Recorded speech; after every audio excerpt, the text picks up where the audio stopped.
te le dit. Donc Yovel, en fait, le jubilé, ce n'est pas tout le monde qui fait ça. Tout le monde n'a pas la longévité pour aller là-bas. Donc, le basique que tu dois respecter, Shemitah, et puis Sabbat, jour hebdomadaire, 7e jour hebdomadaire, et puis 7e année. Et puis Yovel, là, ça peut ne pas te trouver. Mais tu dois inculquer à tes enfants que la 50e année de l'entreprise, il y a Yovel. Voilà ce que vous devez faire. Voilà ce que vous devez faire. Voilà ce que vous devez faire. Tu peux même mettre ça même dans ton testament. Tu n'es pas là, mais tu as déjà écrit que Yovel doit être respecté. Dieu sait que c'est un engagement que tu as pris vis-à-vis de l'entreprise. Là où tu meurs comme ça, là, Yovel est respecté. Tes enfants vont bénéficier de ce que Yovel va produire. Qui comprend ce que je suis en train de dire? Donc, c'est pourquoi il dit, instruis l'enfant selon le chemin qu'il doit suivre. Quand il grandira, il ne s'en détournera pas. C'est donc important d'introduire tout ça dans l'éducation. Ça permet de perpétuer les choses, de perpétrer les choses et d'envoyer les choses réellement à aller d'âge en âge et à permettre à la bénédiction de demeurer de génération en génération. Tu sais très bien que tu es dans les hauteurs, tu as respecté quoi? Sabbat, tu as respecté Shemitah et tu as respecté Yovel. Donc, est-ce que tu peux enseigner à tes enfants de ne pas le faire? Donc, dès le bas, là, tu lui enseignes quoi? Sabbat. C'est pourquoi un enfant qui n'a pas encore 7 ans, un enfant qui est encore dans ta maison, qu'est-ce qu'il peut respecter d'abord à son âge? C'est Sabbat. Chaque 7 jours au moins, il peut être dans la maison de Dieu. Tu lui inculques ça. Et tu lui fais comprendre qu'après, il y a 7 ans, quelle année Sabbat. Il doit grandir avec. Imagine-toi s'il grandit avec. Il va échouer à quel moment? Il ne peut pas. Depuis les petits dimanches, c'est le jour du Seigneur. Amen. Je parle à quelqu'un. Nous avançons. Donc, les bénédictions sont nombreuses. Prospérité divine, élévation spirituelle, protection et même l'héritage. D'accord? Nous avançons. 11. Bénédiction. Bénédiction miraculeuse. Lévitique chapitre 25, le verset 21 nous dit quoi? Je vous accorderai ma bénédiction la 6e année. Il dit, à cause de l'année sabbatique, puisque durant l'année sabbatique, vous ne faites pratiquement rien, c'est-à-dire qu'il n'y a pas d'investissement. La structure tourne avec ses propres ressources. Et même dans l'année sabbatique, les ressources de la structure, tu ne cherches pas à faire profit dessus. En réalité, c'est des ressources que tu peux prendre pour bonifier les employés, pour bonifier, pour aider à la charité, la construction d'écoles, la construction d'orphelinats, la construction de centres de santé. C'est comme si l'entreprise se lance dans le caritatif dans la 7e année. On se comprend un peu? Et aussi dans la capacité à faire de nouveaux rois. Donc, c'est un moment où on n'accumule pas les richesses. Alors Dieu dit, puisque lui sait que la 7e année est une année de grand sacrifice pour toi, pour ton grenier et même pour ton entreprise, que tu ne vas rien chercher pour toi, lui il prend l'engagement, si tu respectes les sabbats et que tu es prêt à respecter Shemitah, il prend l'engagement la 6e année de te bénir pour 3 ans. Regardez ce que Dieu dit. Il dit, ce que tu allais avoir en 1 an, je multiplie ça en 3 ans et je te donne ça la 6e année. Pour que tu aies suffisamment pour ne même pas chercher l'argent de la 7e année. Waouh! Regarde la promesse qui est à côté. Dieu est en train de te dire, si jamais tu faisais 500 millions, comme tu te dis, si je travaille 7 ans, donc il y a peut-être 500 millions quoi. Il dit, bon, je vais rembourser tes 500 millions que tu paies. Je te donne 500 millions et je donne encore 1 milliard pour mettre sur les 500 millions pour que tu puisses tenir. C'est-à-dire que l'année tu n'as pas travaillé là. Dieu t'a donné le travail et puis tu as donné 100% de bénéfices sur ce que tu gagnais d'abord la veille de l'année. Et puis il dit, bon, tu as eu ce que tu voulais, non? Maintenant donne l'année là. Waouh! C'est fort, c'est dosé, c'est lourd. Lis-moi le truc, papa. Et elle donnera des produits pour 3 ans. Il dit quoi? Je vous accorderai ma bénédiction la 6e année. Pourquoi? Parce que la 6e année, c'est quoi? Shemitah. Il dit alors, je vous accorderai ma bénédiction la 6e année et elle va vous donner le résultat de 3 ans. Parce que je suis sûr que quelqu'un se demandait, mais si je dois libérer 1 an sans chercher profit, je fais comment pour tenir? Il dit non. Quand on veut respecter ma parole là, et qu'on a mis ça dans son calendrier, quand je sais que c'est ce que tu veux vraiment faire, que ton cœur est sincère dans ce que tu veux faire, moi Dieu, je m'assure à ce que tu ne perds rien. La 6e année, je donne 3 fois. C'est-à-dire si tu gagnais 500 millions, je donne 1,5 milliard la 6e année. Là, maintenant, tu peux facilement sacrifier les 500 millions de l'année prochaine. Mais il va dire, mais les 500 millions que tu produis normalement l'année prochaine, là, prends ça et puis partage. Parce que je t'ai déjà donné ton argent. Non, l'argent qui est là, c'est plus pour toi. C'est un peu comme si tu t'es dit, tu as 500 là-bas, il faut donner. Tu dis, non, mais c'est ce qui me reste. Tu vas dire, bon, tiens, 2000. Donne les 500. Qui commence à te dire? Et c'est ce que Dieu fait. Parce qu'il sait qu'on va raisonner. Parce que même dîme de moi, derrière, comme on bavarde. Seigneur, Seigneur, il va me rester combien? Oh, ton dîme là, c'est 30 000. Hein. Des fois, c'est 3 000, mais il faut la monter bégayer sur Dieu. 3 000. Et puis, ça celle là, tu as dit, il faut donner 1 an. Mais elle va égorger Jésus. Donc, Dieu même déjà, comme il sait qu'on peut facilement le renier à cause de Shemitah. Parce que, à cause des dîmes, d'autres ne viennent plus à l'église. À cause des prémices, d'autres ne saluent plus le Seigneur. Ils ont laissé l'église. Ils disent, là, ta père, c'est escroquerie. Et imagine-toi, Shemitah. Donc, comme Dieu sait que ça, il dit, je prends un engagement. La 6e année, je vais vous donner 3 fois le bénéfice. Là, ce que vous allez donner la 7e année, là, vous-même, vous n'allez pas sentir. C'est-à-dire que la 7e année, tu peux ne pas travailler. Tu as déjà le bénéfice de 2 ans encore. Si Shemitah, c'est cette année, il dit en 2025, je te donne 3 fois chaque année. Donc, je te donne pour 2025 d'abord, les 500 millions de 2025. Je donne les 500 millions de 2026. Je donne même 500 millions de 2027. C'est ça, 3 fois. Si je donne 500 millions par an, il dit, je donne ça 3 fois. Donc, ça court jusqu'à l'année d'après Shemitah. Donc, il n'y a plus bavardage. Je parle à quelqu'un qui comprend la sagesse de Dieu. Parce qu'en réalité, durant cette bénédiction miraculeuse, Dieu compense le repos. Directement, il compense le repos. Parce qu'il sait que même quand on va se reposer, il faut manger. Il faut gérer les charges. Il dit, tu auras. Allons-y, nous avançons. Dans les conséquences du non-respect, l'histoire d'Israël prouve une chose. Quand le sabbat est ignoré, la catastrophe arrive. Et l'histoire d'Israël le démontre. Ne pensez pas que Dieu est puni seulement parce qu'il y avait l'idolâtrie. Dieu a aussi puni parce qu'il n'y avait pas le sabbat qui était respecté. Parce que toujours on vous enseigne, non, vous volez Dieu. En quoi t'avons-nous volé? Puis le pasteur répond, dans les dîmes et dans les offrandes. C'est que ça qu'on vole Dieu. On vole Dieu aussi dans le sabbat. On vole Dieu dans Shema. On vole Dieu dans Yovel. Repose-toi le 7e jour. Quand tu ne te reposes pas, tu voles Dieu. Tu prends le jour qui ne t'appartient. Et ça a valu à Israël beaucoup de sanctions que je veux que nous puissions comprendre. 2 Chroniques, chapitre 36, le verset 17 au verset 20. Alors l'Éternel fit monter contre eux le roi des Chaldéens. Alors l'Éternel fit monter contre eux le roi des Chaldéens. Et tua par l'épée leurs jeunes gens dans la maison de leur sanctuaire. Il dit, le roi des Chaldéens va tuer les jeunes gens dans la maison de leur sanctuaire. Il n'épargna ni le jeune homme, ni la jeune fille, ni le jeune homme, ni la jeune fille, ni le vieillard, ni l'homme aux cheveux blancs. On dit le vieillard, puis on dit l'homme aux cheveux blancs. C'est qui lui là? Il livra tout. Attends, papa. On dit qu'il n'a pas laissé le jeune.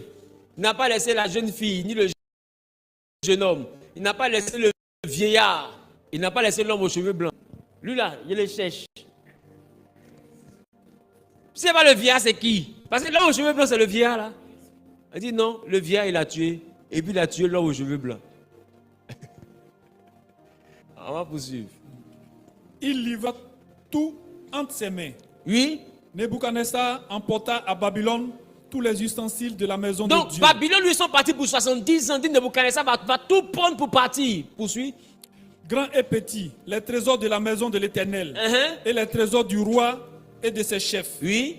Il brûlait la maison de Dieu. Il brûlait la maison de Dieu. Il démolit les murailles de Jérusalem. Il a détruit la muraille de Jérusalem, oui. Il livrait au feu tous ses palais et détruisit tous ses objets précieux. Oui. Nebuchadnezzar emmena captifs à Babylone ceux qui empêchaient à l'épée, ceux qui échappaient à l'épée. Oui. Et il fut assujetti à lui et à ses fils jusqu'à la domination du royaume de Perse.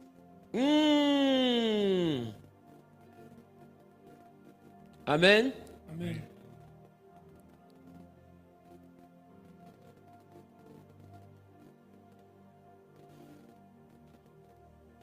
Donc on dit il fut assujetti à lui jusqu'à la domination des Perses. Parce que juste après l'empire de Babylone, c'est les Perses et les Mèdes qui vont prendre la domination sur... D'accord? Sur quoi? Sur Israël. Non, sur le monde plutôt. Sur le monde. Mais 2 Chroniques 36, le verset 21. Là-bas, la Bible va nous expliquer. Parce que le verset 20... On s'arrête au verset 20, non? Oui. Mais le verset 21 nous dit quoi? Afin que, On dit, Nebuchadnezzar les prend pour les envoyer là-bas en captivité. Poursuit. afin que s'accomplit la parole prononcée. On dit, afin que s'accomplisse la prophétie que Jérémie. Poursuit. Jusqu'à ce que le pays eût joui de ses sabbats. On dit, je vais prophétiser que ils allaient rester là-bas jusqu'à ce que le pays puisse profiter des sabbats. Ben, on met point virgule, c'est quoi? On va maintenant expliquer la parole que Dieu a donnée à Jérémie. Dieu a dit à Jérémie, prophétise la déportation parce que le pays ne profite pas du sabbat. Donc là, parce que Israël ne respectait pas les sabbats. Oh. Ils ont fait 70 ans de souffrance parce que sabbat était dedans. Il y a des marchés que tu perds. Il y a des combats spirituels que tu perds. Il y a des oppressions que tu subis parce que sabbat n'est pas respecté. On vous approche moins que le horreur quand il s'agit des dîmes et des offrandes. Mais qui vous parle de blocage et des oppressions lorsqu'on parle de sabbat? On ne voit pas le danger qui est dans sabbat. On ne voit que le danger qui est dans dîmes et plus d'offrandes. Parce que dîmes et plus d'offrandes, on voit facilement l'argent dans la poche du prédicateur. Mais sabbat, on dit c'est jusqu'à ce que la prophétie de Jérémie s'accomplisse. Parce que le peuple ne profitait pas, le pays ne profitait pas de sabbat. Sabbat n'était pas respecté en Israël. Dieu s'est fâché. Demande à quelqu'un, est-ce que 2 fois tu es bloqué que tu ne respectes pas? Parce que sabbat, c'est hebdomadaire. Mais quand sabbat devient annuel, on appelle ça Shemitah. Quand sabbat devient cinquantenaire, on appelle ça Yovel. Est-ce que toi, tu respectes sabbat? Dans sa dimension sabbat hebdomadaire, Shemitah et Yovel.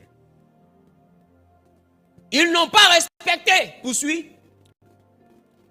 Il se reposa tout le temps qu'il fut dévasté, jusqu'à l'accomplissement de 70 ans. Dit, comme ils n'ont pas respecté, écoutez, on dit comme ils n'ont pas respecté sabbat, Dieu les a envoyés se reposer à Babylone.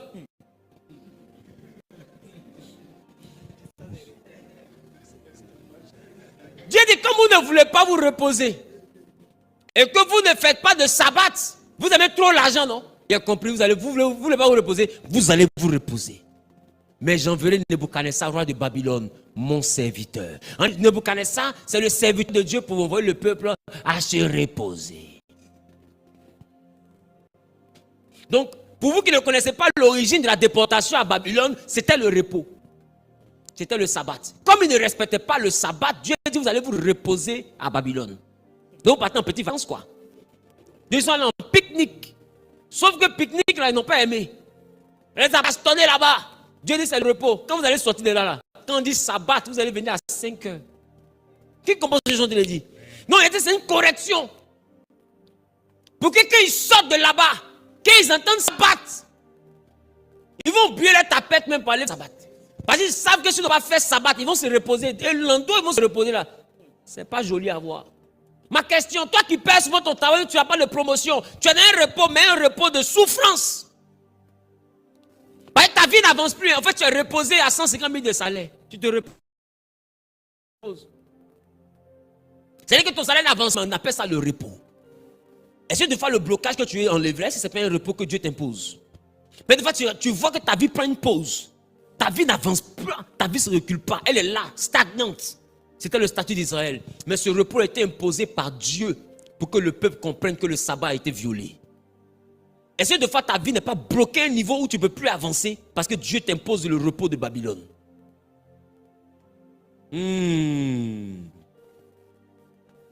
Est-ce que deux fois l'entreprise marche, pas. Mais tellement tu ne reposes pas l'entreprise, tu travailles tous les jours. À un moment donné, les clients ne viennent plus parce que l'entreprise doit se reposer. Non, devient le repos de l'entreprise. L'entreprise et se plie sous le poids des dettes et des charges. En réalité, ça s'appelle le repos de Babylone. Là où Dieu t'impose une souffrance pour que tu te reposes. Et beaucoup d'entreprises ne survivent pas à ça, le repos de Babylone. Mais c'est un lourd problème qui vient, mais Dieu appelle ça le repos. Comme tu ne veux pas te reposer volontairement, ils vont envoyer Nebuchadnezzar pour que tu te reposes. Ils vont envoyer la galère dans la société pour que tu te reposes. Il va éloigner les clients pour que tu te reposes. Il va te faire perdre les contrats pour que tu te reposes. Mais c'est parce que tu as un contrat que tu ne te reposes pas. Qui comprend ce qu'on appelle Shabbat? Donc il y a un revers de la médaille qui fait que quand tu penses que tu es plus malin que Dieu, abandonne Dieu en même temps. Parce que le même Dieu que tu penses que tu es plus malin que lui, là, il va te faire vivre une galère juste pour que tu rattrapes le repos que tu n'as pas respecté. Combien de personnes savaient ça? Et on pense que les sorciers du village sont à cause de tous nos malheurs. Les pauvres. Ils ont été initiés, pétés seulement ces crédits qu'on a mis sur eux. Ils sont plus libres d'être sorciers. Je m'envole, c'est à tes pieds. Qu'est-ce qui te fait mal? Moi, je porte mon pantalon, c'est ton pied que ça sert. Je parle à quelqu'un. Non, c'est parce qu'ils ont fait ceci. Qui peut empêcher un enfant de Dieu d'être prospère quand son Dieu dit prospère? Qui? Il est le seul qui dit oui, personne ne peut dire non. Il est le seul qui élève, personne ne peut abaisser. Il ne passe pas chez ton ennemi pour demander son avis avant de te bénir.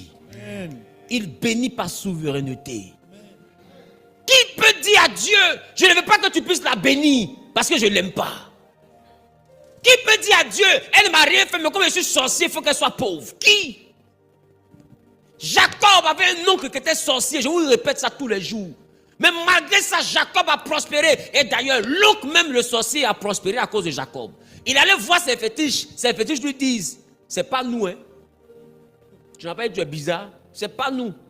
Si tu es en train de prospérer, c'est pas nous. C'est à cause de ton neveu là. Il dit, il m'a dit, Jacob dit oui. C'est à cause de lui que l'Éternel te bénit. Donc la bénédiction de l'Éternel est tombée sur un sorcier parce qu'un enfant de Dieu habitait chez lui. Vous pensez qu'être enfant de Dieu c'est un hasard? Le problème c'est que vous ne savez pas qui on appelle un enfant de Dieu. Vous pensez que tous les milliardaires qui sont dans ce pays, même les hommes de Dieu qui ont prospéré brutalement, il n'y a plus de sorciers chez eux? Vous êtes sûr de ça? Et toi, à cause de deux petits sorciers, des sociétons en plus, tu dis que c'est à cause de lui, c'est à cause de que toi tu ne prospères pas. Il faut rechercher la raison de ton échec. Et Dieu dit c'est parce que tu es ignorant que tu es détruit. Parce qu'il te manque la connaissance. Il dit puisque tu as rejeté la connaissance, moi l'Éternel je te rejetterai. Non, ce n'est pas toujours une affaire de sorciers. Les sorciers n'ont pas de pouvoir sur toi. Jésus les a vaincus. Mais ma question, si toi-même tu ne connais pas Sabbat, est-ce que la destruction ne peut pas venir de là? On dit Israël, Jérusalem a été détruit. Les murs ont été incendiés, la ville a été détruite, le temple a été pillé. Les gens ont été tués juste parce que Sabbat n'était pas respecté. Ça, c'est sorcier. Et c'est les sorciers qui lui ont dit de ne pas respecter. C'est leur propre inconscience spirituelle. Ma question, toi, on te dit ne va pas ici, c'est là-bas que tu pars. Tu échoues encore, tu dis c'est les sorciers. Et c'est eux qui ont pris tes pieds ou partis. Et beaucoup pensent que le sabbat, on vient à l'église juste parce que c'est dimanche. Il y a toute une dynamique spirituelle qui vibre autour du sabbat.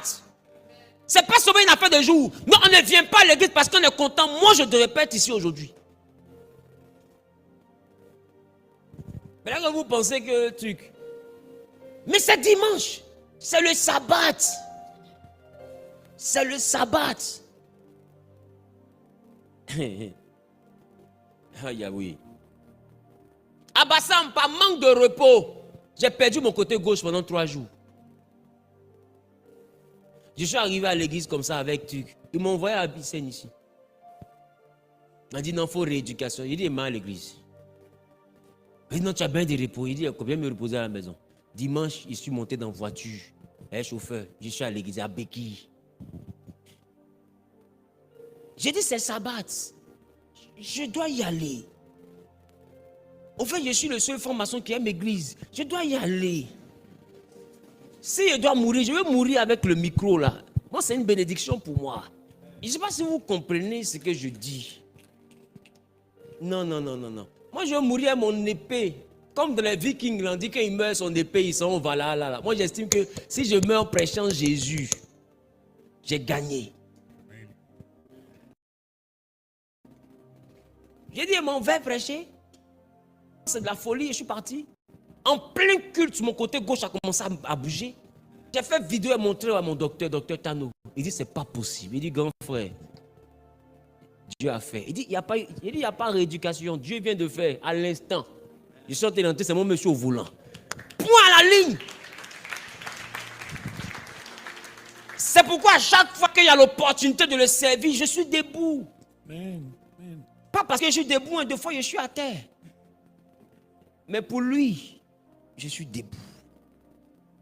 Parce que chacun sait où Dieu l'a enlevé. Non, chacun sait où Dieu l'a enlevé. Chacun sait dans quoi Dieu l'a tiré. Chacun sait.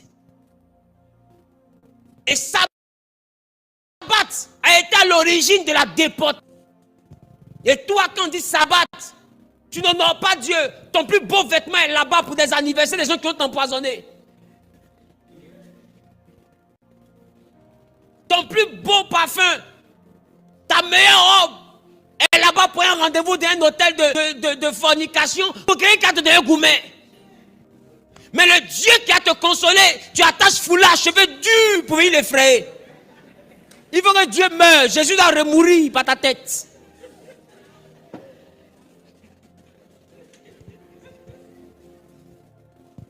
Samedi, tu dois faire tes cheveux. Samedi, frère, tu dois te coiffer. Tu dois chercher ton meilleur vêtement. Parce que Sabbat, c'est l'opportunité que Dieu prend pour te mettre à la hauteur du pays. Quand tu comprends que c'est un rendez-vous spirituel pour toi, tu vois ça de la meilleure des manières. Il y en a même, c'est l'église qui sont appelés. Il y a longtemps, tu ne viens plus à l'église. Il est ici, là. Il est venu. Et puis après, elle vient. Après, il ne vient pas. Après, elle vient. Après, elle ne vient pas. Tu penses que tu fais du mal à qui? Si tu comprenais que Sabbat avait plus de valeur que tes prières de nuit, tu allais venir seul. C'est parce que tu ne sais pas ce que signifie Sabbat. C'est pourquoi tu joues. Et puis après, Seigneur, délivre-moi de l'oppression. Ils viennent pour te reposer. Donc, tu comprends? Donc, quand tu vois ta grand-mère te poursuivre, là, tu t'arrêtes et puis tu dis merci pour le repos. Et puis tu cours après. Cours, il ne faut pas prier, cours. C'est répondre, tu ne veux pas prendre ça, tu te reposes en rêve. Là. Sur le repos de Babylone. Dis à ton voisin, obéis à Sabbat. Pour ne pas tomber dans le repos de Babylone. Et Jérémie avait annoncé ça. Et Zahui annonce. Tu savez, Jérémie, Zahui. Il n'y a pas I à la fin. Jérémie avait annoncé ça. Zahui annonce. Jérémie dit, vous ne respectez pas les sabbats. Dieu va vous envoyer en déportation. Vous allez vous reposer là-bas pendant 70 ans. Quand vous ne voulez pas vous reposer, c'est là-bas que vous allez vous reposer. Ils l'ont bastonné encore pour compléter le sujet. Ils l'ont mis dans prison parce qu'il a prophétisé le malheur. Ok. Nebuchadnezzar est venu. Et vous savez quoi? Jérémie était en prison, Nebuchadnezzar est rentré dans la ville. Et Nebuchadnezzar a donné instruction, s'ils arrivent là-bas, qu'ils cherchent un certain Jérémie. Et pendant que tout Israël avait oublié Jérémie dans la prison, c'est les soldats de Babylone qui ont cassé la prison. Jérémie a peur parce qu'on tue tout le monde. On lui demande, tu Jérémie? Il dit oui. Il dit, on a entendu parler de toi. On a entendu parler de toi. Parce qu'ils sont le résultat de la prophétie de Jérémie. Et ils ont libéré Jérémie. En déportation, vous avez vu Jérémie là-bas? Il était vivant au temps de la déportation. On ne l'a pas déporté. Il n'était pas parmi les esclaves. Parce que Jérémie prophétisait. Et depuis là-bas, eux, ils entendaient qu'ils allaient avoir la victoire. Parce qu'un prophète avait annoncé leur victoire. C'est-à-dire que le prophète d'Israël a prophétisé contre Israël. L'ennemi même dit, il y a un prophète là-bas, il parle pour nous. Si on s'en va là, on va le chercher. Et Isaïe, il cherche le prophète. On dit Israël l'a mis en prison. On dit on comprend parce qu'il prophétise pour nous. Donc c'est pourquoi on l'a mis en prison. Libérez-le, c'est notre allié. Et c'est comme ça on libère Jérémie. Pendant que les autres qui étaient dans le temple, qu'est-ce qu'on dit on leur a fait? On dit on les a massacrés. Parce qu'ils étaient là-bas, mais ils ne prêchaient pas le sabbat. Et le sabbat aux gens. Donc ils font quoi dans le temple? Le temple là, mais ça fait quoi là? Si ce n'est pas pour le sabbat, vous avez un temple, il n'y a pas sabbat. Et puis le temple est là, Dieu dit, pillez-moi ce temple là, videz tout ça. Ceux qui sont dedans là, massacrez-les. Cherchez Jérémie, libérez-le. Parce que le temple là, a de valeur que pour honorer le sabbat. S'il n'y a pas sabbat, il n'y a pas temple. Alors Dieu dit, le temple a même sa maison, qu'on dit sa maison, il n'a pas porté moi tout ça. Parce que c'est mon jour qu'on a construit ça. Mon jour quand ils ne viennent pas. Aïe, aïe, aïe. Maintenant ma question. Dieu qui détruit lui-même son propre temple à cause du sabbat, c'est le peuple qui va léser. Et c'est comme ça que Daniel était là-bas pendant 70 ans. Et il était en train de fouiller dans les livres pour essayer de comprendre la déportation. Qu'est-ce que Dieu a dit? Et il comprend que c'était une affaire de repos de 70 ans. Il découvre par les livres qu'après 70 ans, ça devait finir. Donc Daniel décide maintenant de poser la question à Dieu. Daniel prie et l'ange est envoyé. Et quand l'ange arrive au deuxième ciel, le prince de Perse fait obstacle. Gabriel ne peut pas descendre. Michael vient intervenir. Daniel reste en prière et en jeûne. C'est là qu'est né le fameux jeûne de Daniel. Et quand Gabriel arrive, Gabriel dit à Daniel, le premier jour tu as voulu comprendre pourquoi ça dépassait 70 ans. Là. Dieu m'avait envoyé. Mais dans le deuxième ciel, on m'a bloqué. N'eût été l'intervention de Michael, je serais resté là-bas. Mais maintenant, Dieu m'envoie pour t'annoncer les choses. Donc, c'est-à-dire que Daniel a voulu comprendre pourquoi 70 ans de repos. On entend dépasser 70 ans. On s'est déjà beaucoup reposé, on peut retourner maintenant. Donc, si je comprends bien, c'est dans le repos que le lion a failli manger Daniel. Parce qu'on l'a jeté dans la fosse au lion. C'est dans le repos que Shadrach, Meshach, Abednego ont été sauvés du feu. Ça dit que ça c'est ceux-là que Dieu a sauvés. Et les autres? Et ceux qui n'ont pas eu l'opportunité d'avoir cette assistance divine. Ils sont morts dans ce repos-là. Toi, tu gardes un peu. Tout le monde est sauvé quand tu les gardes encore. Tu mets là, feu le brûle pas. Tu mets là-bas, lion ne le mange pas. Tu mets là, tu le code ne tue pas. Et puis tu les gardes encore. Un peu quand tu les libères. Mais les Daniel, c'était des exceptions. Mais le reste là, d'autres sont morts. Dans ce que Dieu a appelé, vous allez vous reposer. Tu peux détruire ta destinée parce que tu ne comprends pas la règle du sabbat. Tu peux mourir dans ça. Dans une pauvreté que tu n'avais pas prévue initialement. Mais à cause de ta désobéissance, tu peux mourir dans une misère qui ne dit pas son nom. Que personne ne vienne te dire, tu ne mourras pas sans voir la gloire de Dieu. S'il y a quelque chose qui est fréquent, c'est des morts sans voir la gloire de Dieu. Et voici un peu, juste parce qu'ils n'ont pas respecté sabbat, juste parce qu'il y a eu idolâtrie, juste parce qu'il y a eu rejet des prophètes, juste parce qu'il y a eu ceci, Dieu les a envoyés en déportation. Non, sabbat fait partie des éléments. Nous poursuivons. Donc, Dieu permet cet exil parce que le peuple avait violé plusieurs lois, entre autres, l'idolâtrie, l'injustice, le rejet des prophètes. Ils ont bastonné Jérémie, qui se rappelle de ça. Et puis après ça, le non-respect de l'année sabbatique. Donc, Shemitah, chaque septembre, c'est une dimension du sabbat. Chaque 7 ans, il n'y a pas Shemitah. Donc le riche devient de plus en plus riche. S'il n'y a pas Shemitah, c'est qu'il n'y a pas quoi encore? Il n'y a pas de nouvelle. Mais tous les dimanches, allez pas tout publier, la victoire de Jésus. Il ne bougez pas, il vient. Il est maître chez Nebuchadnezzar. C'est vous là, si quelque chose va arriver là, non, vous n'allez pas changer. Qui commence les choses, tu les dis?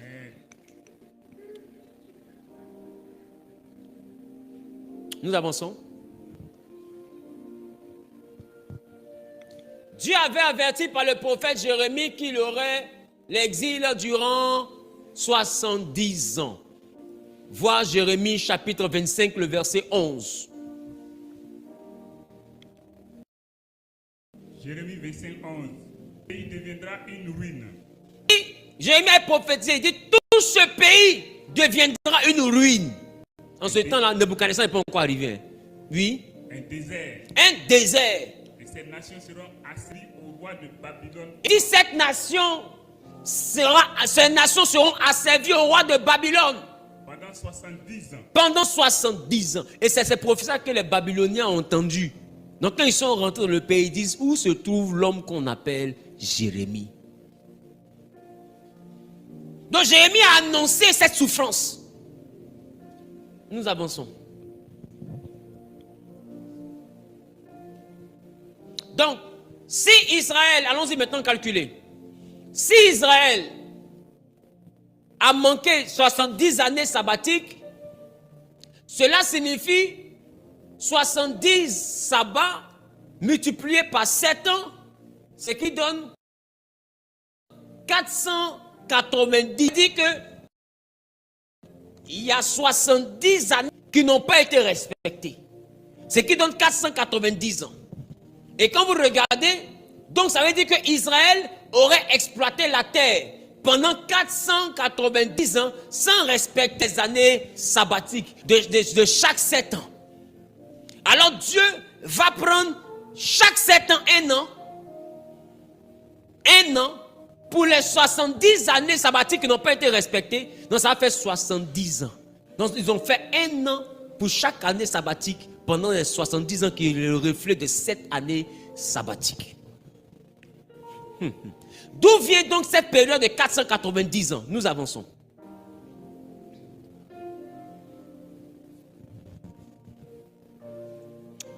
Les exégètes bibliques situent généralement ces 490 ans entre deux moments historiques.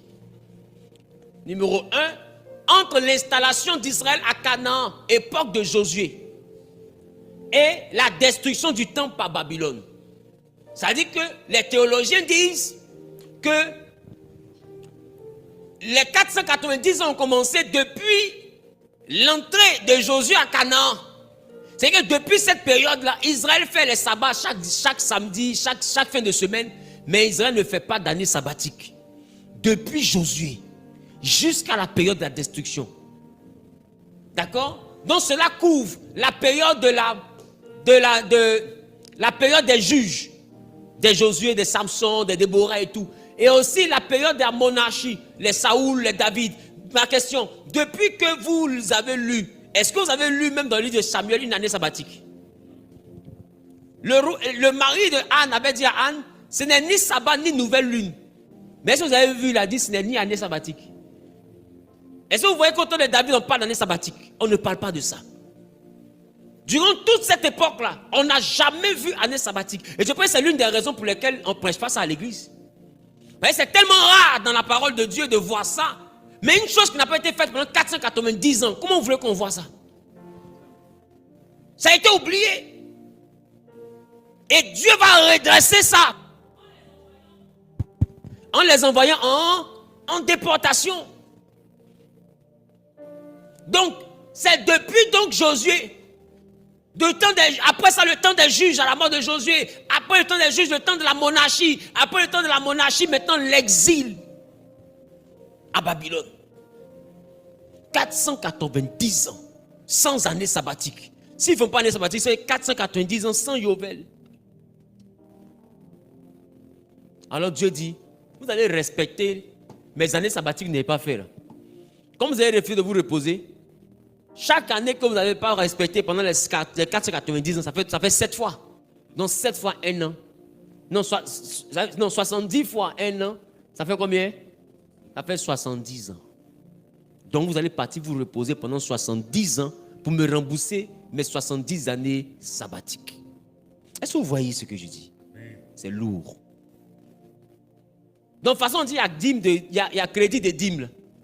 Il y a crédit de sabbat aussi. Sinon Dieu n'allait pas accumuler et puis les envoyer à rembourser. Qui comprend ce que je dis? Nous avançons.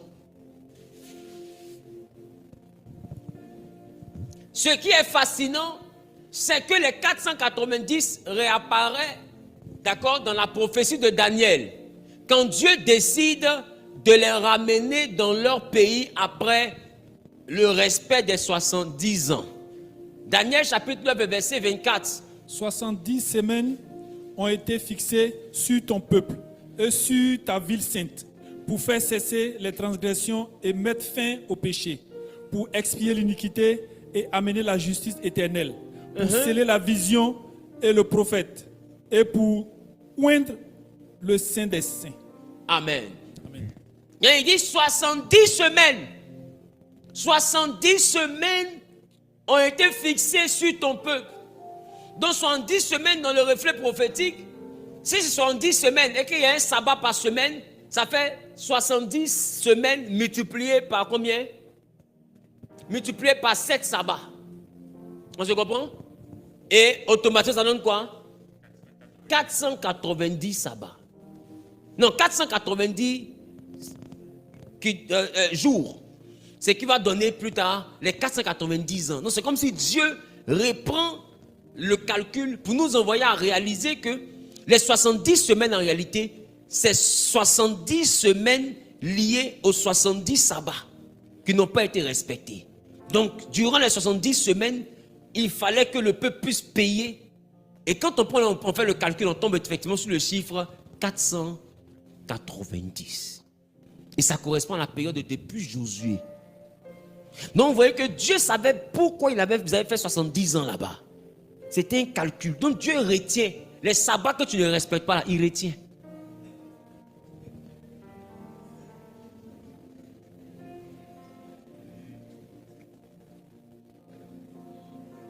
Amen. Parce que 70 semaines, une semaine c'est quoi? C'est 7 jours, non? Donc c'est 70 fois 7 jours. Ça fait combien? 490 jours. Et c'est comme si un jour pour un an. Donc c'est-à-dire que pendant 490 ans, vous n'avez pas respecté le sabbat. Donc du coup, pour chaque semaine, il vous donne un jour de repos, ce qui équivaut à un an. Donc du coup, ça fait combien? Ça fait 70 ans. Donc Dieu l'a annoncé prophétiquement à Daniel. Nous avançons. En fait, comme je ne suis pas docteur, c'est pour ça qu'il a compris tout ça. Autrement dit, Israël a accumulé 490 ans de désobéissance sabbatique et Dieu répond par un cycle prophétique de 490 ans pour restaurer l'histoire. Parce qu'Israël avait ignoré les années sabbatiques. Et la terre a été laissée en repos pendant 70 ans pendant l'exil. Le domaine, le territoire a été laissé en repos. Le domaine de vie. Ça veut dire que ne pas comprendre le principe du repos expose tes entreprises à un repos obligatoire. Est-ce que je parle à quelqu'un? Nous avançons. Je tiens à terminer ça aujourd'hui. C'est pourquoi vous avez remarqué qu'on a commencé très tôt. Qui a remarqué ça? Très bien. Donc 13. Les conséquences spirituelles. Ézéchiel, le chapitre 20, le verset 13.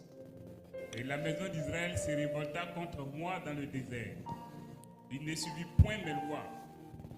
Il rejetait mes ordonnances que l'homme doit mettre en pratique afin de vivre par elles. Il dit, et la maison d'Israël se révolta contre moi dans le désert. Il ne suivit point mes lois. Il rejetait mes ordonnances que l'homme doit mettre en pratique, oui. Afin de vivre par elles. Afin de vivre par elles. Donc il y a les ordonnances qu'on doit mettre en pratique pour vivre selon les ordonnances. Donc il y a notre vie qui dépend des ordonnances. Poursuis, vous allez voir. Et il profanait à l'excès mes sabbats. On dit, il profanait à l'excès mes sabbats. Donc vous voyez que Ézéchiel en parle encore. Ézéchiel dit, depuis le désert là-bas. C'est-à-dire que depuis l'époque de Josué. Et Josué, c'est la fin du désert. Donc on dit, depuis le désert, ils n'ont pas respecté mes lois. Ils ont profané à l'excès. 490 ans d'absence d'année sabbatique. Dieu dit, c'est l'excès. Pour ça, ils doivent se reposer. Et Dieu va annoncer la déportation. Donc, vous voyez que ce que je vous prêche, ça a été annoncé dans la Bible. Profaner ici va parler de quoi? Kalal. Kalal qui veut dire violer ou bien détruire la sainteté. Ça veut dire qu'ils ont détruit la sainteté du sabbat. Ils ont violé le sabbat. Ils n'ont pas respecté le sabbat. L'année sabbatique a été désacralisée. On pense à comme une année comme les autres. On ne respecte pas le saint de l'année sabbatique. Donc quand tu ne respectes pas le saint du 7e jour, quand tu ne respectes pas le saint, la sainteté de l'année sabbatique, quand tu ne respectes pas la sainteté de Yovel, il faut t'attendre à certaines choses de la part de Dieu. Il y a des choses qui vont t'arriver. Ce n'est pas une malédiction, c'est une conséquence. Tu n'es pas maudit. C'est là que Dieu dit à Caïn, tu n'as pas été agréé, mais si tu agis bien, tu relèveras ta tête. Ce n'est pas une malédiction, c'est une ignorance. Si maintenant tu décides de bien agir le 7e jour, pour faire de Dieu la priorité, si la 7e année, tu décides de faire Shemitah correctement, si Dieu te fait grâce de longévité, que tu respectes Yovel, tu relèveras ta tête. Amen. Déjà à partir du 7e jour, sabbat hebdomadaire, tu relèveras ta tête. Si déjà dans ta tête, de la même manière que lundi est sacré pour ton travail, si le jour du Seigneur est sacré pour ton culte, tu relèveras ta tête. Amen. Si tu agis bien, tu relèveras ta tête. Mais dis si tu agis mal, le péché est à la porte de ton cœur. Et ses désirs se tournent vers toi. Ne pensez pas que c'est une affaire de combat spirituel. C'est d'abord une affaire d'ignorance. Vous voyez, je vous dis toujours, quand dit les ténèbres couvraient la terre, en hébreu on parle de koshek. Koshek est le même mot qui est utilisé pour définir ignorance. Si Satan est est le prince des ténèbres, c'est qu'il est le prince de koshek et le prince de l'ignorance. Donc il règne sur ceux qui sont dans l'ignorance. L'ignorance est la première porte par laquelle Satan entre dans ta vie. Je parle à quelqu'un? Il est déjà conscient qu'à cause de sabbat, Dieu a envoyé son peuple en déportation, son propre peuple. Ce n'est pas nous qui sommes venus par adoption, il va nous laisser. Mais la déportation aujourd'hui, elle prend quelle forme? Puisqu'elle ne prend pas la forme de déportation physique, mais elle prend quelle forme? Quand Dieu décide de nous envoyer la déportation pour nous corriger au repos, ça prend quelle forme? Ça prend la forme de la stagnation financière, professionnelle. Ça prend la forme du retrait des clients. Pourquoi? Parce que l'entreprise doit se reposer. Dieu voulait que le sol se repose. Non, l'entreprise doit se reposer. Alors qu'est-ce qu'il fait? Il va commencer à vider les caisses. Il va commencer à éloigner les clients, éloigner les marchés. Si je ne comprends pas, papa, mais mes entreprises, ça ne marche plus depuis un moment. Ça ne va pas. Mais est-ce que tu respectes sabbat? Tu es le seul quand on dit dimanche, tu estimes que tu as un marché, tu peux pas venir à l'église parce qu'il y a un marché. Tu dis ok, c'est un marché qui veut que tu ne viens pas, non? Le temps vient où il y aura l'oppression, la déportation de ton entreprise, et là, l'entreprise va se reposer des marchés. Mais quand une entreprise se repose des marchés, qu'est-ce qui se passe? Ça sèche, c'est la sécheresse. Oh, il t'aurait suffi de respecter seulement que le 7e jour, ensuite la 7e année, et puis si Dieu te fait la grâce, la 50e année. Et tu allais voir que ton entreprise n'allait pas connaître cette période de sécheresse. Tout n'est pas une affaire de je n'ai pas payé ma dîme. Tout n'est pas une affaire de je n'ai pas fait mon offrande. Tout n'est pas une affaire de c'est parce que j'ai péché. Tout n'est pas une affaire parce que j'ai couché avec une femme, mais pas couché avec une femme. Écoute, si Dieu veut regarder d'abord ça, Salomon devient qui?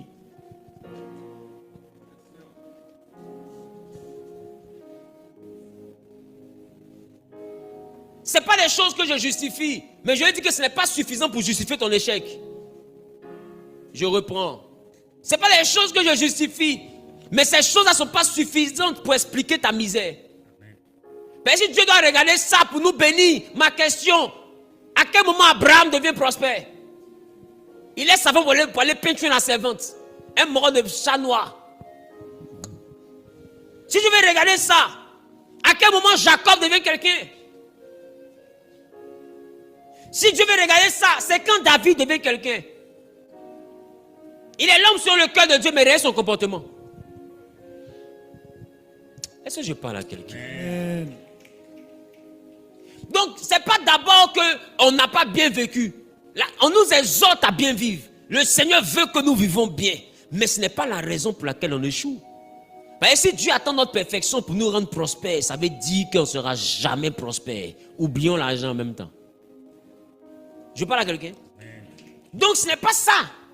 Il y a des critères de prospérité qui sont méconnus des chrétiens. Il y a des critères d'élévation qui ne sont pas enseignés dans les églises. Il y a des choses qu'on prend comme des jours où on doit simplement respecter parce qu'il faut venir prier Dieu. Non, le sabbat n'est pas que le jour où on doit venir prier Dieu. C'est le jour où Dieu nous rend productifs. Si tu aimes ton travail, aime le sabbat. Si tu aimes la belle vie que tu vis, aime le sabbat. Si tu aimes voir tes enfants dans les écoles de françaises et tout ça, aime le sabbat. Si tu aimes les belles voitures, aime le sabbat. Si tu aimes être avec les grands dans le pays, manger à la table des rois, dans les hauteurs du pays, aime le sabbat. Il dit, si tu respectes ça, je te mettrai dans les hauteurs du pays. Si tu n'aimes pas les hauteurs du pays, néglige le sabbat. Ma question, un esclave là, il est dans les hauteurs du pays ou bien il est dans la bassesse du pays? Parce qu'ils ont méprisé. Dieu les envoie dans la bassesse du pays. Je vous ai dit, si quelqu'un te dit tu respectes le sabbat, je te mets dans les hauteurs du pays, il n'a pas besoin encore de te redire, si tu ne respectes pas, je te mettrai dans la bassesse du pays. Est-ce qu'il a déjà dit ça?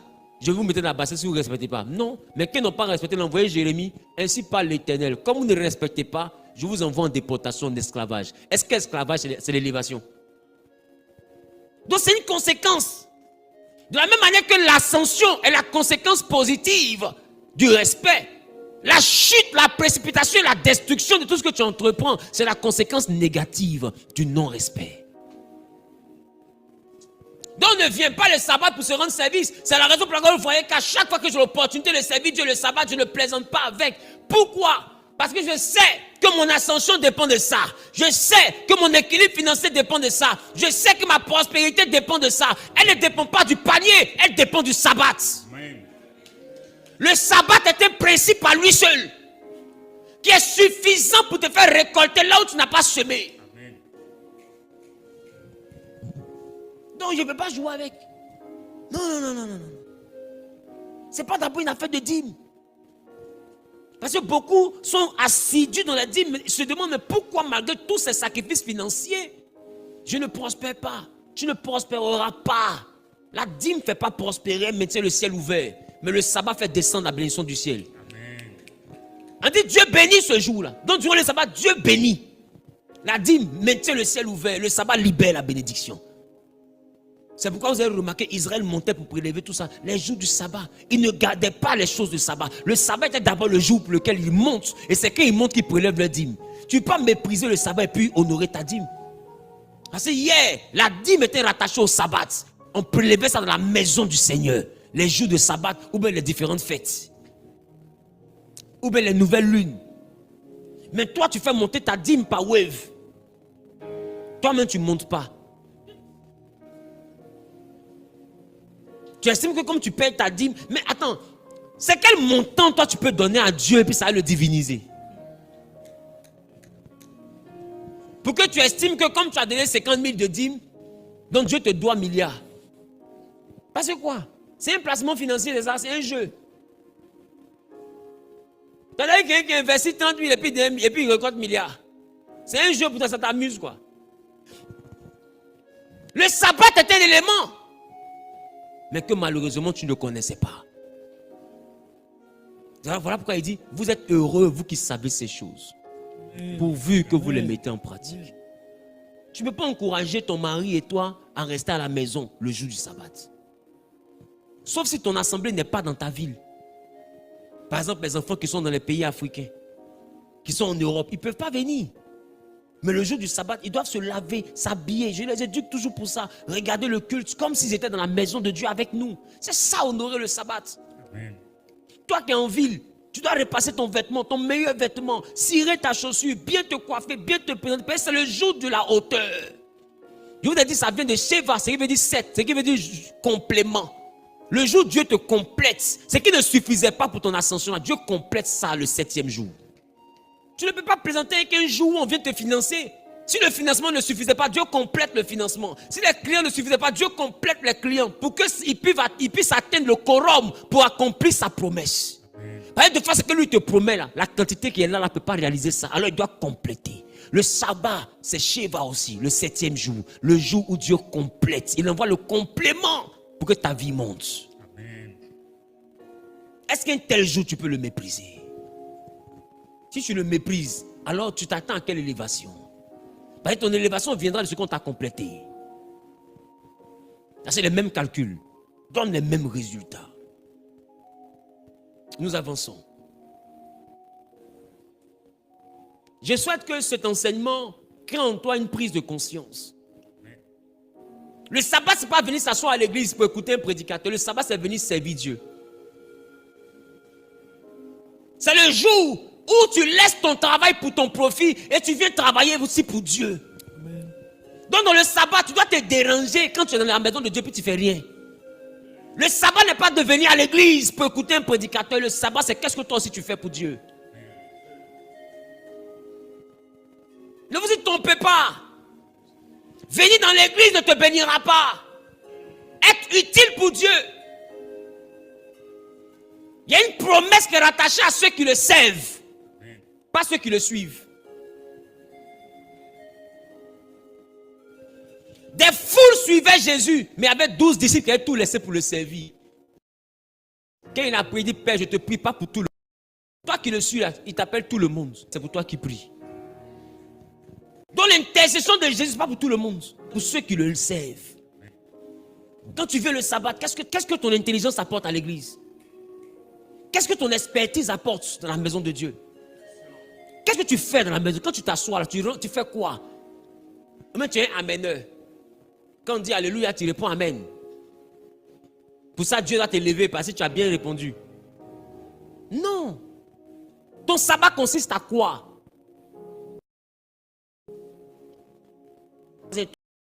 Ton sabbat, ça consiste à quoi? Quand tu dis c'est dimanche, c'est le sabbat là. Fais quoi pour Dieu? Parce que même le sabbat où tu dois faire quelque chose pour Dieu, tu veux te mettre à genoux pour que Dieu fasse quelque chose pour toi. Bon. Qui comprend un peu? Amen. Le sabbat, toi, tu veux t'asseoir pour que Dieu fasse quelque chose pour toi. Seigneur, mais Seigneur, ma vie. Seigneur, quand tu pleures en demandant, il dit, attends, mon jour encore. On se comprend? Quelqu'un t'aide. Il te rend service tous les jours. Le jour de son mariage, où ils sont dit pam, pam, pam, pam. Il te voit dans le coin de la mairie là-bas. Pss, pss. Pam, pam, pam. Mon loyer là, mon loyer là. Et puis, mon jour de mariage. C'est mon jour. Et toi, tu me cherches pour me demander ton loyer. Pss, tu as dit de t'appeler, non?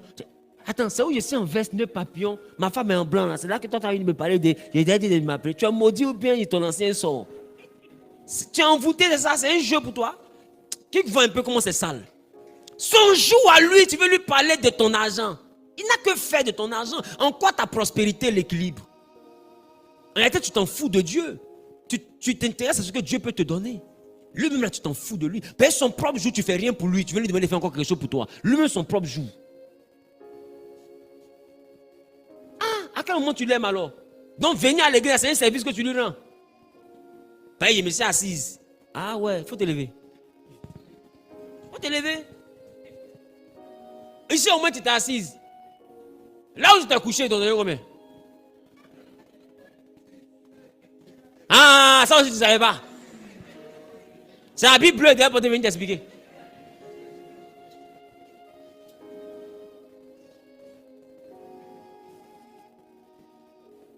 C'est à soi même qui se fatigue. Ou on ne se fatigue pas là.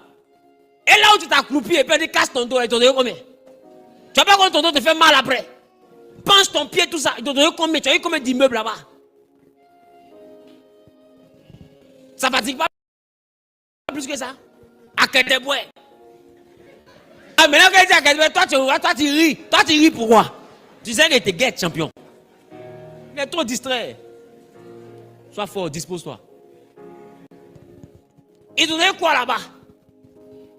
Tu as eu combien?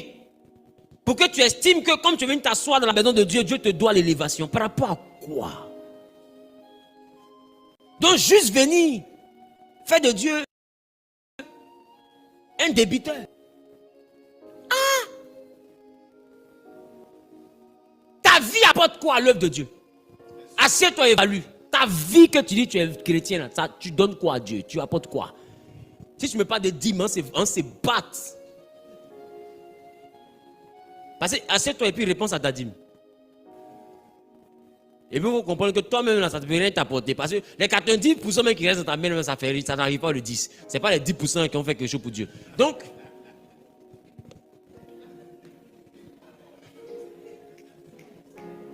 il ne faut pas me parler des dîmes. Tu apportes quoi à Dieu? Demande à ton voisin, toi, tu apportes quoi à Dieu? Tu apportes quoi à Dieu? Tu es là. C'est tout. Tu es là. Tu convertis combien de personnes? Tu évangélises? Tu apportes quoi? Tu n'évangélises pas? Tu ne viens pas aller à l'église? Tu ne sais pas Dieu? En fait, tu te laves. Tu viens t'asseoir. Et puis quand tu sais, parce que tu as fait quoi? En fait, moi, je veux que tu as fait quoi? Trouve ce que tu fais et puis on va essayer de parler.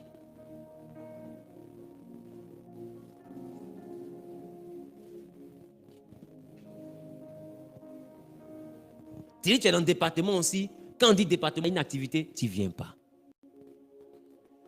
Tu dis, tu es responsable aussi. On dit, assume tes responsabilités, tu ne veux pas. En fait, tu portes ta bille qui ne te rentre pas. C'est un jeu. Non, je ne sais pas. La Bible dit, maudit soit celui qui fait l'œuvre de Dieu avec négligence. Toi-même, tu prends un engagement. Toi-même, tu te caches. Et Seigneur, bénis-moi.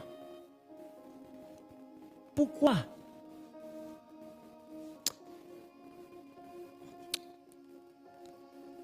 Désacraliser les choses de Dieu envoie Dieu à t'envoyer en déportation. Amen. Parce que normalement, le jour du sabbat, un enfant de même sauvé par Dieu doit se demander quoi à l'œuvre de Dieu. Et quand on dit apporter quoi là? Enlève l'argent. On ne parle pas d'argent. Ta vie là, apporte quoi à l'œuvre de Dieu? Quelle est la plus-value? C'est pour que la salle ne soit pas vide là, t'inquiète pas. Elle ne va pas se vider. Dieu va susciter des pierres pour venir. Mais toi qui l'as suscité là, tu apportes quoi?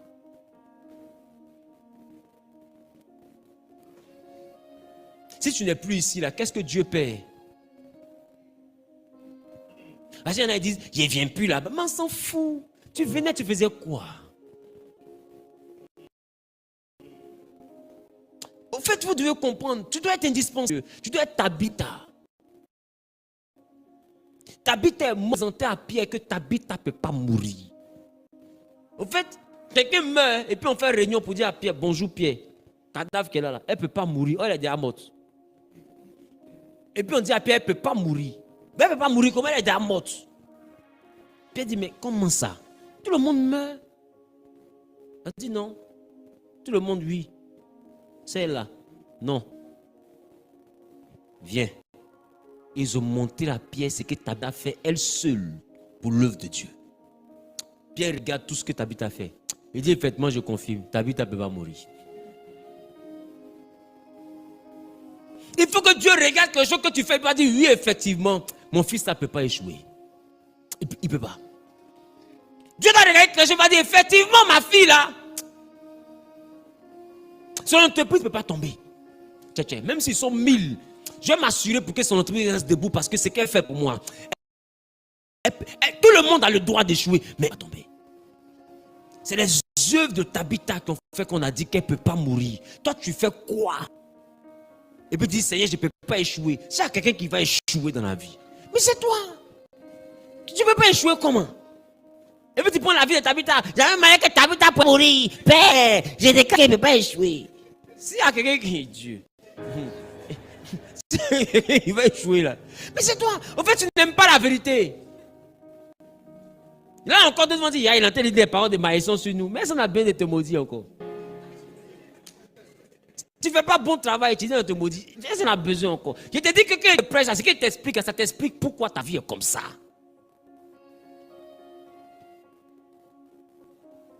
Et Dieu dit, si tu agis bien, j'ai pas entendu? Tu relèveras ta tête.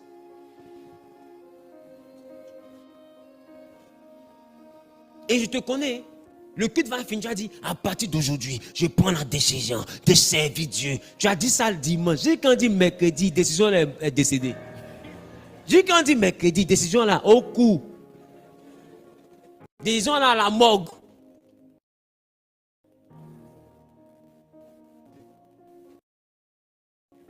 Qui c'est ce qu'il dit vrai? Voici le 21. Samedi prochain. On finit les 21 jours. Qu'est-ce que tu as décidé de faire? On ne parle pas d'argent. Tu as décidé de faire quoi? L'homme de Dieu a déjà pris la salle. Il ne t'a pas demandé de cotiser. Il a déjà pris la sono. Il n'a pas demandé de cotiser. Il m'a demandé, je suis membre de Genèse, là, je jeûne, là, et même asseoir cadeau, comme ça. On ne m'a pas demandé mon argent. Mais qu'est-ce que je peux apporter comme plus-value au programme? Pour ça, là encore, j'ai besoin de dire à mes enfants, faites réunion pour organiser. Comme je n'ai pas encore dit ça, tout le monde a assis, ils sont morts.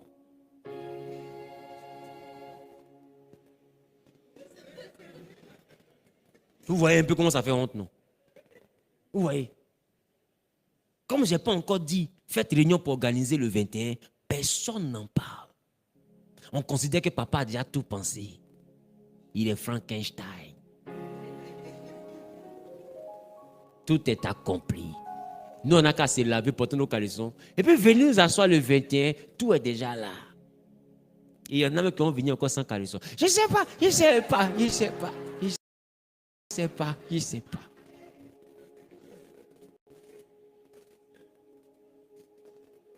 Tu vois?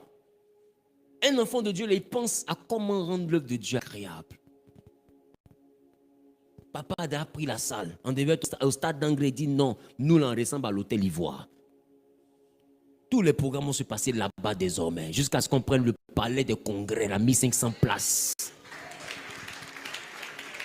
Maintenant, nous, là, on fait quoi? Si tu décides, vous décidez de faire réunion pour dire, bon, à l'église, on n'est pas dans le département, mais là-bas, là, ce n'est pas église. Moi, je vais être au col ce jour-là. Moi, je vais test ce jour-là. Moi, je vais service de rafraîchissement ce jour-là. Moi, je vais... Et puis, vous organisez. Où est le drame? Est-ce que Dieu ne sera pas content? Mais ça, j'ai besoin de la Bible.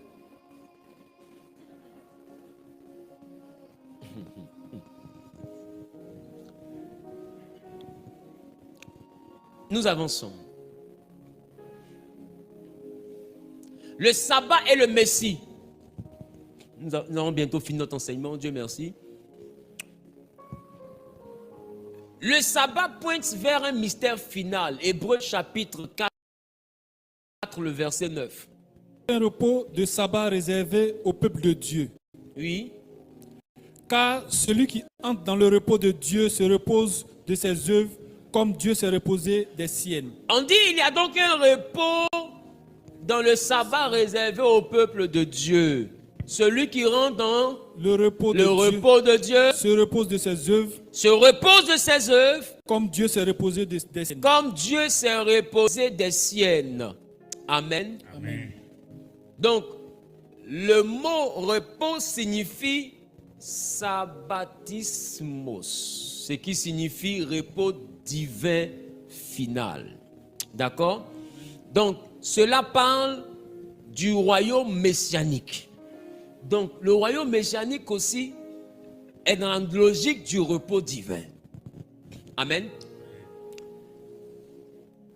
Avant la vie éternelle, la Bible dit que Jésus va régner 1000 ans avec ceux qui sont restés attachés à lui. Qui a déjà lu ça?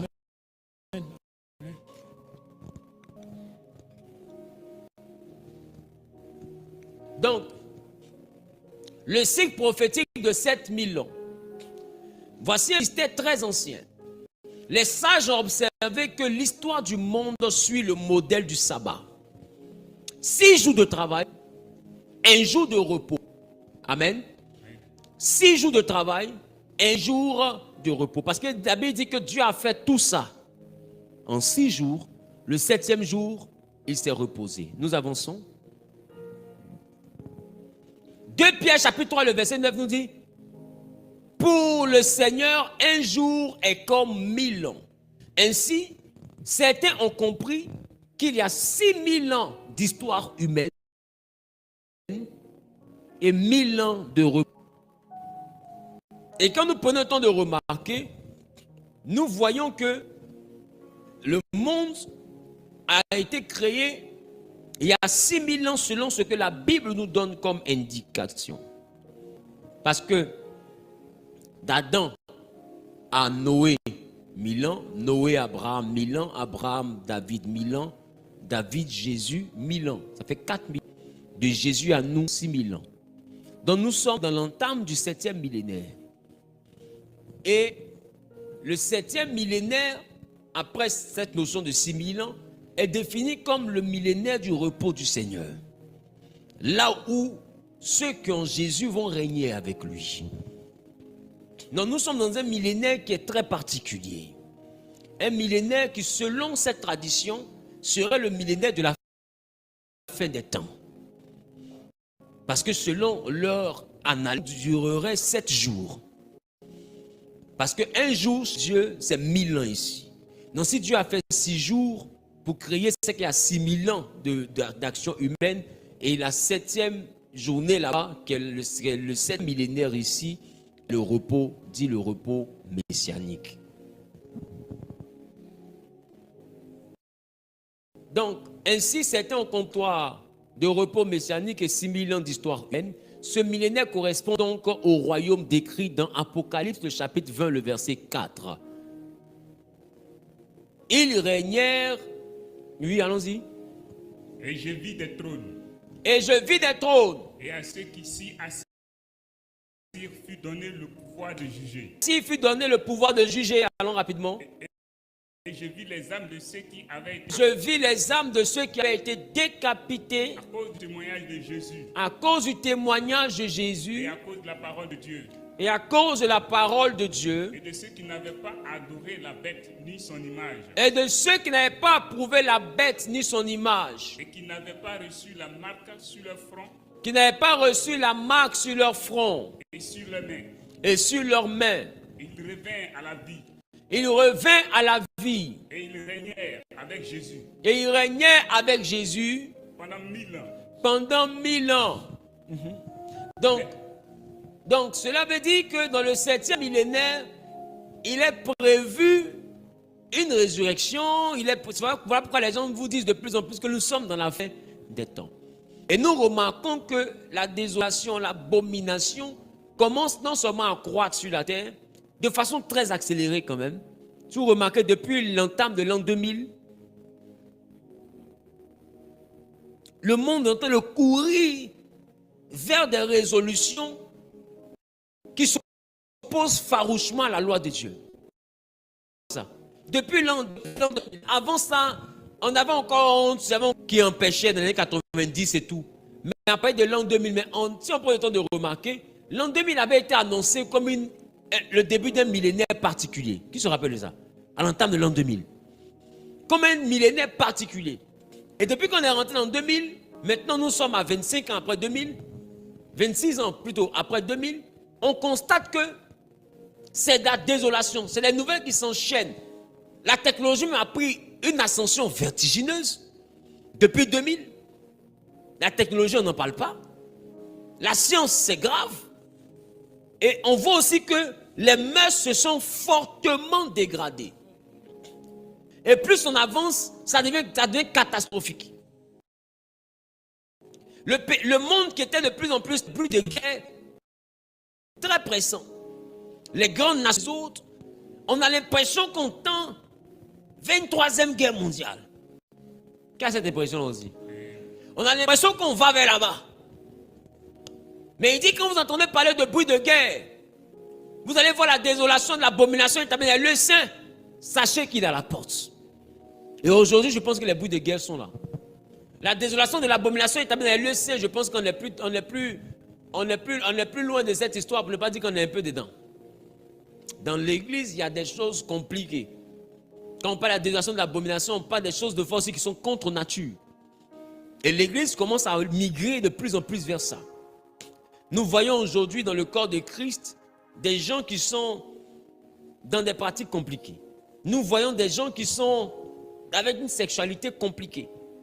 C'est-à-dire qu'ils sont dans l'église, ils prêchent, ils chantent, ils sont responsables, ils sont dans les membres de l'église, mais en même temps, femmes qui cherchent femmes, garçons qui cherchent garçons, d'autres me disent, je suis fatigué des hommes, mais dans le secret, elles se tournent vers les femmes. Qui commence ce sont dit?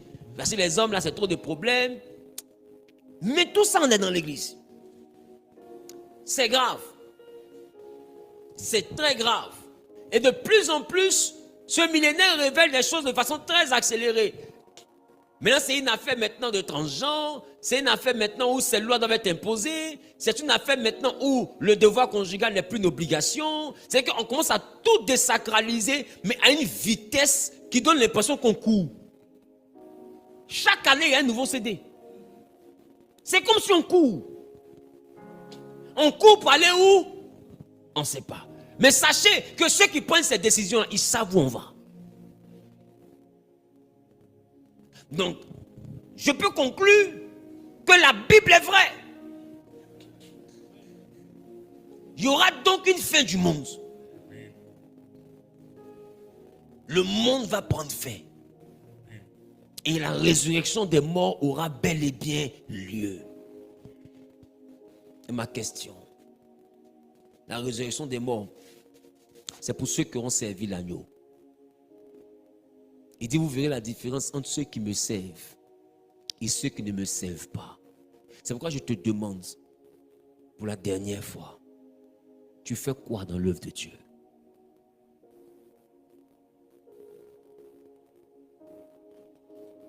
Parce que la différence entre ceux qui le servent et ceux qui ne le servent pas, ce n'est pas seulement une affaire de réussite professionnelle. C'est une affaire de tu fais quoi aussi dans l'œuvre de Dieu.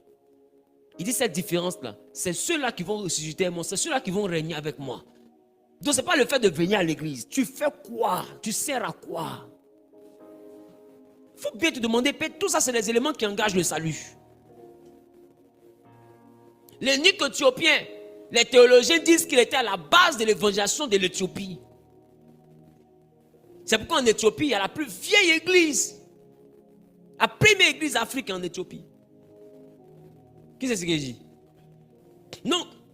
Il est à la base d'un réveil. Toi, tu as bougé quoi? Qui comprend ce que je suis en train de dire? À quoi tu sers? Parce que pour la résurrection des morts, ceux qui vont régner avec Christ, c'est ceux qui auront servi Christ. On dit tellement ils ont servi là, d'autres ont été décapités à cause de lui. Tellement ils ont servi. On ne parle pas des chrétiens qui sont chrétiens qui évitent les problèmes. Moi, je ne veux pas qu'on m'insulte. Je suis dans mon coin. Jésus te met des choses à cœur. Tu ne veux pas faire, parce que tu ne veux pas devenir un sujet d'injure. Comment les gens vont voir ça? Comment les gens vont penser? Non. On dit malheur à celui qui lance son épée du carnage. À quoi ta conversion sert? Parce que la bataille est déjà engagée entre la lumière et les ténèbres. On est déjà sur le tatami.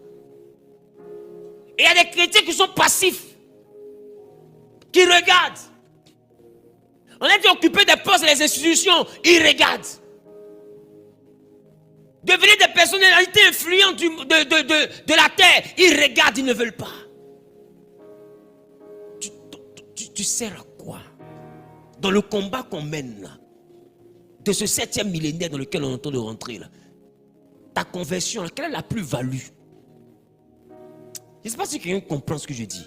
En quoi tu renforces l'armée de Dieu? Tu te bats pour qui? Pour nous? Ou bien contre nous? Ou bien tu suis ceux qui se battent? Demande à ton mari, tu es supporter. Parce qu'on a voulu voir, vous verrez la différence entre ceux qui servent Dieu et ceux qui ne le servent pas, simplement au plan professionnel. Seigneur, on doit voir la différence entre moi et puis le monde. Je dois briller que. Je te dis à quelqu'un qui doit réussir, c'est moi. On est d'accord. Mais c'est aussi quelqu'un qui doit combattre aussi, c'est toi. Tu veux le côté réussite, mais le côté combat là, pourquoi tu ne te charges pas de ta croix? Pourquoi tu évites un peu trop les problèmes? Pourquoi tu ne mouilles pas le maillot pour lui? Pourquoi des endroits où tu as honte de parler de lui? Pourquoi il y a des personnes à qui tu n'expliques pas Jésus? Pourquoi il y a des gens à qui tu marches et tu dis non, moi, il ne faut pas les juger? On n'a pas dit de les juger, on dit de les transformer. Donc, si ne pas juger, c'est laisser ton ami dans un chemin que tu sais que ça va l'envoyer en enfer, c'est que tu n'aimes pas ton prochain. On n'a pas demandé de le juger. On dit même d'avoir même compassion de lui. Parce que tu sais que le chemin qu'il est en train de prendre là, tu sais où ça va le mener. Et comme tu es un soldat de Jésus, tu viens pour sauver quelqu'un. Là, c'est un soldat, il nous sauve. Si tout à l'heure il y a pris otage, c'est les soldats de Côte d'Ivoire qu'on va envoyer. Ce n'est pas les civils. Donc les soldats sont là pour sauver les civils qui sont en danger. Donc ton ami là, c'est un civil en danger que Satan t'a envoyé dans le feu. Toi, tu ne le juges pas, hein, mais tu ne le sauves pas non plus. Tu sers à quoi? Tu as converti combien de tes amis? Tu as sauvé combien? Toi, tu as été sauvé juste pour que tes affaires marchent. Seigneur, mes affaires. Mais on s'en fout de tes affaires. Tout ça, on va laisser ici. Seigneur, mes finances. Qui meurt compte en banque? C'est bien d'être prospère. C'est utile, ça rend la vie sur terre agréable. Mais on laisse ça ici forcément pour partir. C'est pourquoi Salomon dit vanité. Pas parce que ça ne sert à rien. Ça sert à beaucoup de choses étant sur terre. Mais ça ne nous accompagne pas après la vie. Toi, on retiendra quoi? Que tu venais à l'église.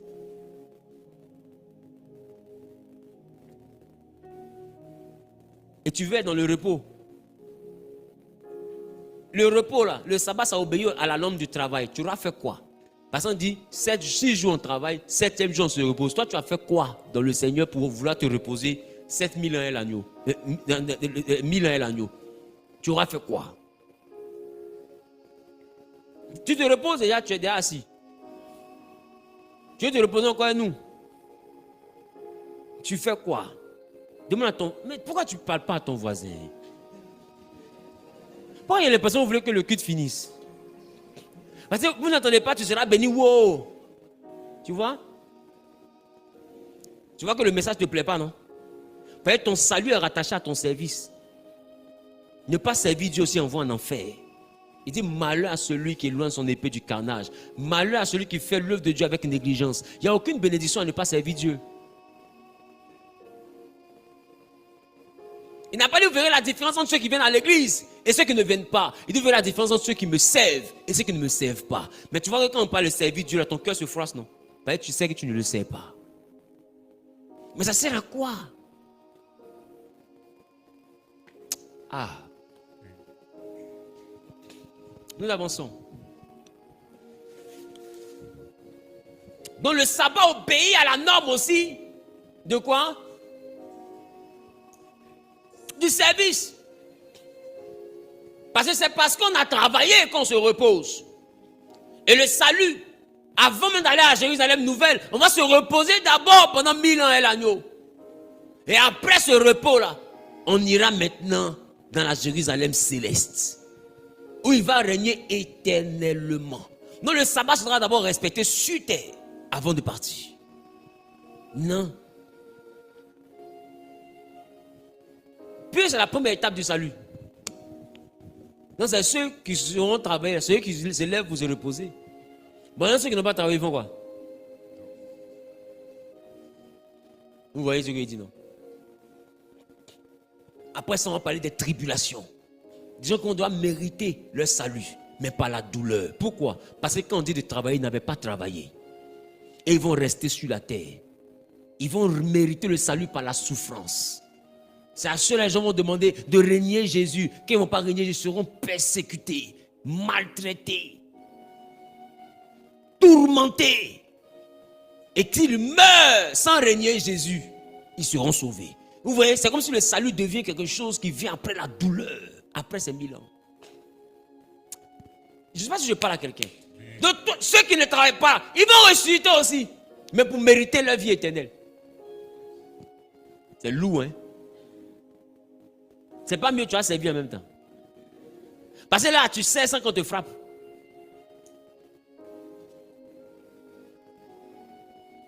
Donc ne pensez pas que on vit, on ne sert pas Dieu, on prospère, on meurt, on se réveille, on sera au paradis. Non, tu seras réveillé. Et la qualité de ton service, quand on te réveille, ça va te mettre dans le sabbat de Jésus. Tu vas te reposer avec lui. Si tu n'as pas travaillé aussi, ça va te mettre au travail. Mais ce travail-là, il sera plus difficile que le travail que nous on fait maintenant. Mais c'est un travail qui sera suivi de persécution. Des gens qui seront déchirés dans leur chair, martelés, flagellés. Qui doivent refuser le signe de la bête, la marque de la bête. Et ceux qui vont triompher de cette persécution, c'est-à-dire qu'ils vont accepter Jésus malgré la douleur. Aujourd'hui, accepter, ça fait pas mal. Tu acceptes, tu viens, tu laves, tu es là, tu es choco. Mais à cette période-là, accepter sera douloureux. Mais celui qui n'a pas Jésus va souffrir le martyre jusqu'à mourir. Et s'il renie Jésus, c'est un enfer. S'il ne renie pas Jésus, il mérite son salut. Bon, pourquoi être sauvé après avoir souffert s'il peut être sauvé maintenant? Tu choisis quoi? Tu choisis quoi? Salut d'après ou bien salut de maintenant? Maintenant. Et le salut de maintenant dépend de ton service. C'est Dieu. Parce que le sabbat, c'est le repos. Donc ceux qui ne vont pas se reposer dans les 1000 ans, eux vont se reposer à la Nouvelle Jérusalem. Mais ils vont se reposer après avoir été bastonnés, quoi. Ils vont les tabasser sur la terre. Quand ils ne vont pas régner là, Jésus va les prendre pour nous rejoindre. Et c'est là que ceux qui disent qu'il n'y a pas parti au paradis seront étonnés. Mais gare à toi, si au paradis on peut se frapper un peu. Ça a mal fini. Ça a mal fini. Mais il n'est pas laissé. Jésus sait qu'il n'est pas laissé. Bonjour Jésus, dis-moi, est-ce que dans la paix, tu peux le gifler un peu, s'il te plaît? Il dit, vas-y mon fils, c'est que Dieu soit avec toi. Boum! Ça sort. Amen ou pas? Amen. Donc, en conclusion, le sabbat est une clé spirituelle et ceux qui ignorent les cycles divins vivent dans l'épuisement. Mais ceux qui honorent le sabbat restent dans le rythme de Dieu. Qui a bien compris le sabbat? Qui a compris l'année sabbatique? Qui a compris le jubilé? Amen. Donc tout ça, c'est la grande famille du sabbat. Quand il s'agit du sabbat hebdomadaire, on appelle simplement le sabbat. Sheba. Quand il s'agit de l'année sabbatique, on parle de Shemitah. Lorsqu'il s'agit de jubilé, on parle de Yovel. Mais ces principes sont des principes d'élévation, d'ascension, de prospérité et de manifestation de la gloire de Dieu. Que Dieu vous bénisse. Amen.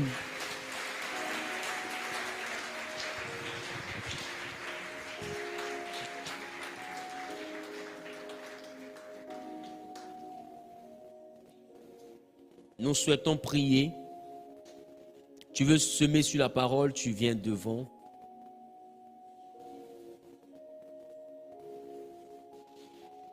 Si tu veux prélever ta dîme, tes prémices ou une offrande que Dieu t'a mis à cœur, je ne sais pour quelle raison, et qu'il te presse d'obéir à la prescription du Seigneur, alors simplement tu viens devant aussi. Je veux prier.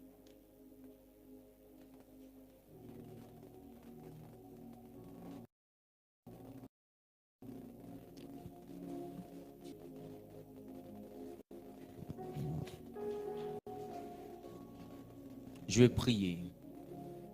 Tu es Dieu d'Abraham, d'Isaac et de Jacob. Tendre Père, je te recommande les offrandes, je te recommande les dîmes, les prémices. Je te recommande l'œuvre de nos mains et je prie par ta grâce et pour ta gloire que tu donnes à chacun de pouvoir entrer en possession de la promesse que tu lui as faite. Seigneur, merci pour ceux-là qui sont dans cette salle, ceux-là qui sont en ligne, qui suivent ce programme dans l'esprit du culte, qui se disposent, qui te cherchent et qui te servent. Merci pour ta grâce, merci pour ta faveur. Gloire et louange te reviennent. Dans le nom suprême de Jésus-Christ, j'ai prié. Amen, amen, amen. Amen.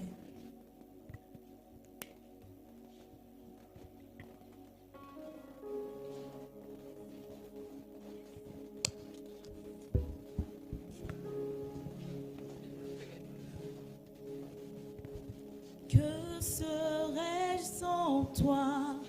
Jésus,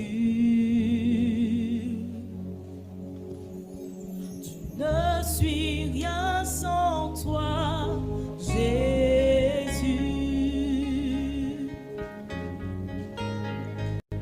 Que serais-je sans toi, Jésus?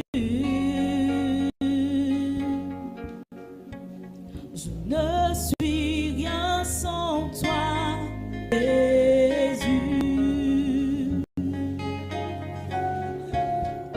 Que serais-je sans toi?